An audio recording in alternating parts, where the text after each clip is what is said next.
नमस्कार दोस्तों, मैं एक बार फिर से एक नया वीडियो लेकर आपके सामने हाजिर हूँ। आज हम पढ़ेंगे कक्षा 9 का पाठ 3.3 जामुन का पेड़, जिसके लेखक हैं कृष्णचंदर। कृष्णचंदर के बारे में थोड़ा सा देख लेते हैं। कृष्णचंदर का जन्म वर्तमान पाकिस्तान में स्थित वजीराबाद गुजरावाला में 23 नवंबर सन 1914 ईस्वी को हुआ। उर्दू और हिंदी के मशहूर कहानीकार के रूप में उनके कई उपन्यास और कहानीकार संग्रह प्रकाशित हुए। ये कौन थे? हिंदी और उर्दू के मशहूर कहानीकार के रूप में जाने जाते हैं। इनके प्रसिद्ध उपन्यास है एक गधे की आत्मकथा का 16 से ज़्यादा भारतीय तथा विदेशी भाषाओं में अनुवाद हो चुका है। गधे की आत्मकथा जो इनके लेखक है, उनका अनुवाद 16 से भी ज़्यादा भारतीय और विदेशी भाषाओं में किया जा चुका है। लघु कथा के रूप में इनका अन्नदाता पर ख्वाजा अहमद अब्बास ने धरती के लाल नाम से फिल्म भी बनाई है। इनकी जो लघु कथा है अन्नदाता, उनके उसमें एक फिल्म बनी है जिसका नाम है धरती के लाल। इनके द्वारा लिखी गई कहानियों पर फिल्म का निर्माण हो चुका है। इन्होंने जो कहानियाँ लिखी है उस पर फिल्मों का निर्माण भी किया गया है। 1969 में उन्होंने पद्म भूषण से भी सम्मानित किया गया है। सन 1969 में इन्हें पद्म भूषण से सम्मानित किया गया। 8 मार्च सन 1977 ईस्वी को उनका देहांत हो गया। 8 मार्च सन 1977 को इनका मृत्यु हो गई। संकलित कहानी उनके कहानी संग्रह फूल और पत्थर से ली गई है। यह जो हम पढ़ने वाले हैं जामुन का पेड़, उनकी संकलित कहानी है फूल और पत्थर, उसमें से एक है। तो आइए देखते हैं जामुन का पेड़ में क्या दिया गया है। रात को बड़े जोर का झक्कड़ चला। सेक्रेटरियों के लान में जामुन का एक दरख्त गिर पड़ा। रात को बहुत जोर की झक्कड़ अर्थात हवा चली और सेक्रेटरियों के लान में जामुन का एक दरख्त अर्थात टांग गिर पड़ी। सवेरे जब माली ने देखा तो उसे मालूम हुआ कि पेड़ के नीचे एक आदमी दबा पड़ा है। सुबह माली जब देखता है तो उसको पता चलता है कि पेड़ जो गिरा है उसमें एक आदमी दब गया है। माली दौड़ा दौड़ा चपरासी के पास गया। चपरासी दौड़ा दौड़ा क्लर्क के पास गया। माली दौड़कर क्या करता है? चपरासी के पास जाता है और चपरासी दौड़कर क्लर्क के पास चला जाता है। क्लर्क दौड़ा दौड़ा सुपरिटेंडेंट के पास गया। सुपरिटेंडेंट दौड़ा दौड़ा बाहर लान में आया।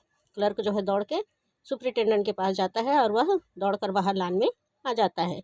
मिनटों में गिरे हुए पेड़ के नीचे दबे हुए आदमी ने चारों ओर भीड़ इकट्ठी देखी। वह जो आदमी पेड़ में दब चुका था, वह देखते हैं कि चारों ओर भीड़ इकट्ठी हो गई है। बेचारा जामुन का पेड़ कितना फलदार था, एक क्लर्क बोला। जामुन का पेड़ गिरा हुआ था, उसको देखकर एक क्लर्क बोलता है कि यह बेचारा कितना फलदार था और इसकी जामुनें कितनी रसीली होती थी। दूसरा क्लर्क याद करते हुए बोला। दूसरा क्लर्क बोलता है कि इसके जामुनें बहुत रसीली भी होती थी और इसकी जामुनें कितनी रसीली होती थी। दूसरा क्लर्क बोला, मैं फलों के मौसम में झोली भरकर ले जाता था। मेरे बच्चे इसकी जामुनें कितनी खुशी से खाते थे। तीसरा क्लर्क लगभग रुआसा होकर बोला। तीसरा क्लर्क बोलता है कि मैं झोले भरकर, थैले भरकर इसमें से जामुन ले जाता था और मेरे बच्चे कितने खुश होकर खाते थे। इनमें सारे क्लर्क एक दूसरे से बात करते हुए टिप्पणी कर रहे हैं, किंतु पेड़ के नीचे जो आदमी फंसा हुआ है, दबा हुआ, उसको कोई नहीं देख रहा है। मगर यह आदमी, माली ने दबे हुए आदमी की तरफ इशारा किया। सारे क्लर्क आपस में बात करते हैं। इतने में ही माली दबे हुए आदमी की तरफ इशारा करते हुए बोलता है कि यह आदमी, हाँ यह आदमी। सुपरिटेंडेंट सोच में पड़ गया। सुपरिटेंडेंट, हाँ यह आदमी। वह थोड़ी देर के लिए सोच में पड़ जाता है। पता नहीं जिंदा है कि मर गया, एक चपरासी ने पूछा। एक चपरासी कहता है कि क्या पता यह जीवित भी है कि मर गया है। मर गया होगा, इतना भारी पेड़ जिसकी पीठ पर गिरे वह बच कैसे सकता है। जो दूसरा चपरासी जो है वह बोलता है कि निश्चिंत ही मर ही गया होगा, इतना भारी पेड़ किसी के पीठ पर गिरा है, वह जिंदा कैसे बच सकता है। दबे हुए आदमी ने बड़ी मुश्किल से कहराते हुए कहा, जिंदा है। एक क्लर्क ने आश्चर्य से कहा। दबा हुआ, जो पेड़ पे दबा हुआ था आदमी, वह कहराते हुए बोला। तो एक क्लर्क ने आश्चर्य के साथ कहा कि यह तो अभी जिंदा है।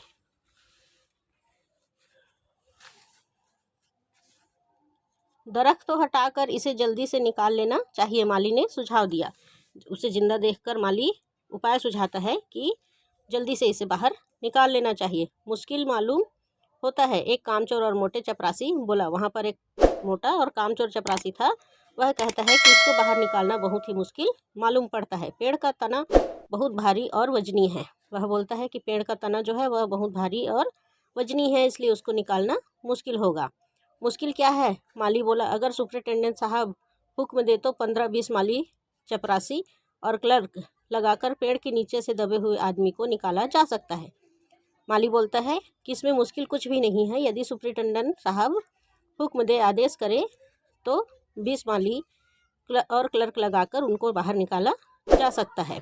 माली ठीक कहता है। बहुत से क्लर्क एक साथ बोल पड़े, लगाओ जोर, हम तैयार हैं। बहुत से क्लर्क जो वहाँ रहते हैं उन लोग सब एक साथ बोलते हैं कि माली ठीक कह रहा है कि जोर लगाओ, हम उसे निकालने के लिए तैयार हैं। एकदम बहुत से लोग पेड़ को उठाने को तैयार हो गए। एकाएक ही बहुत से लोग पेड़ को उठाने के लिए और उनको बाहर निकालने के लिए तैयार भी हो गए। सुपरिटेंडेंट अंडर कमेटी के पास गया, अंडर सेक्रेटरी डिप्टी सेक्रेटरी के पास गया। सुपरिटेंडेंट जो है अंदर सेक्रेटरी के पास गया, अंदर सेक्रेटरी जो है डिप्टी सेक्रेटरी के पास चला जाता है, डिप्टी सेक्रेटरी ज्वाइंट सेक्रेटरी के पास चला जाता है, डिप्टी सेक्रेटरी जो है ज्वाइंट सेक्रेटरी के पास चला जाता है, ज्वाइंट सेक्रेटरी चीफ सेक्रेटरी के पास चला जाता है। ऐसे ही करके वे एक दूसरे के पास चले जाते हैं। चीफ सेक्रेटरी मिनिस्टर के पास चला गया, मिनिस्टर ने चीफ सेक्रेटरी से कुछ कहा, मिनिस्टर के पास जाते ही उन्होंने चीफ सेक्रेटरी से कुछ कहा, चीफ सेक्रेटरी ने ज्वाइंट सेक्रेटरी से कुछ कहा, ज्वाइंट सेक्रेटरी ने डिप्टी सेक्रेटरी से कुछ कहा, डिप्टी सेक्रेटरी ने अंडर सेक्रेटरी से कहा। सब एक दूसरे से कुछ कुछ कहते जाते हैं। फाइल चलती रही, इसी में आधा दिन बीत गया। फाइल इधर से उधर चलती रही, इसी में आधा समय बीत गया। दोपहर के खाने पर दबे हुए आदमी के चारों ओर बहुत भीड़ हो गई थी। दोपहर के जब खाने का समय होता है तब उसमें दबे हुआ जो आदमी था उसके चारों तरफ बहुत भीड़ हो चुकी थी। लोग तरह तरह की बातें कर रहे थे। कुछ मनचले क्लर्कों ने समस्या को खुद ही सुलझाना चाहा। लोग अनेक प्रकार की बातें कर रहे थे, उसमें कुछ मनचले क्लर्क थे जो समस्या को अपनी तरह से सुलझाना चाहते थे। वे हुकूमत के फैसले का इंतजार किए बिना पेड़ को अपने पास ही हटा देने का निश्चय कर रहे थे। वे किसी के फैसले का इंतजार किए बिना पेड़ अपने आप ही हटा देने का निर्णय ले रहे थे। इतने में सुपरिटेंडेंट फाइल लिए भागा भागा आया। पेड़ हटाने की सोच ही रहे थे कि सुपरिटेंडेंट जो है फाइल लेकर भागते हुए आया और बोलते हैं, हम लोग खुद इस पेड़ को यहाँ से नहीं हटा सकते, हम लोग व्यापार विभाग से संबंधित है। फाइल लेते हुए दौड़ कर आया और बोलता है कि हम लोग खुद इस पेड़ को नहीं हटा सकते क्योंकि हम लोग व्यापार विभाग से संबंधित है और यह पेड़ की समस्या है जो कृषि विभाग के अधीन है। हम लोग व्यापार विभाग से हैं और यह पेड़ की समस्या है, इसलिए यह कृषि विभाग के अंतर्गत आता है। मैं इस फाइल को अर्जेंट मार्क करके कृषि विभाग में भेज रहा हूँ। वह कहते हैं कि मैं इस फाइल को अर्जेंट मार्क करके कृषि विभाग की तरफ भेज रहा हूँ, वहाँ से उत्तर आते ही इस पेड़ को हटवा दिया जाएगा। वह कहते हैं कि कृषि विभाग का काम है तो मैं इसे मार्क करके उधर भेजता हूँ, जैसे ही उधर से आदेश आएगा इसे हटा दिया जाएगा। दूसरे दिन कृषि विभाग से उत्तर आया कि पेड़ व्यापार विभाग के लान में गिरा है। दूसरे दिन होता है, कृषि विभाग से उत्तर आता है कि पेड़ जो है व्यापार विभाग के लान में गिरा हुआ है, इसलिए इस पेड़ को हटवाने की जिम्मेदारी व्यापार विभाग की है। कृषि विभाग लोग उत्तर देते हैं कि यह चूँकि व्यापार विभाग के लान में गिरा है इसलिए उसको हटाने की जिम्मेदारी व्यापार विभाग की होगी। आज के लिए इतना ही। आगे का हम पढ़ेंगे कि इसमें क्या होता है, क्या वो व्यक्ति जो पेड़ के नीचे दबा हुआ है वह जीवित निकलता है या नहीं, पेड़ को कौन हटाता है और कौन नहीं, इसके बारे में हम अगले वीडियो में देखेंगे। आशा है आप सब लोगों को पसंद आया होगा। आज के लिए इतना ही। धन्यवाद। जय हिंद।